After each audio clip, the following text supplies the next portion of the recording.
முன்னாடி மாதிரிலாம் இல்ல புஷ்பா, ரூல்ஸ் எல்லாம் மாறிச்சு. ரெக்கார்ட் நோட்டை நீ எழுதிக்கோ. ஏய் கேசவா மச்சான். இந்த சுப்புக்கு பாக்கெட் மணி எவ்வளோடா இருக்கும்? என்ன மாசம் ஒரு 500 ரூபா இருக்கும் மச்சான். அப்ப எப்படி அவன் ஆளுக்கு 2000 ரூபா வாட்ச கிஃப்ட் பண்ணா? நம்ம தான் 2000 ரூபா கொடுத்து விட்டோம் மச்சான். அப்ப எங்க போச்சு அந்த ரூல்ஸ்? பப்ஜி ஆடும்போது நெட் லாக் ஆகாம வருதா? அது எப்படி வருது? நம்ம தான் ரீசார்ஜ் பண்ணி விட்டோம் மச்சான். இப்ப என்னடா புது ரூல்ஸ்? இங்க ஒரே ரூல்ஸ் தான், அது இந்த புஷ்பா ரூல்ஸ் தான். புஷ்பா புஷ்பா, நான் எழுதி தந்துடுறேன் புஷ்பா.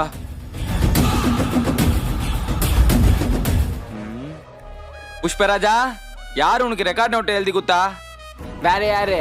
நான் தான் புஷ்பராஜ். புஷ்பராஜா, இப்ப மட்டும் நீ சொல்லல, சப்புன்னு அரைவன் ராஜா.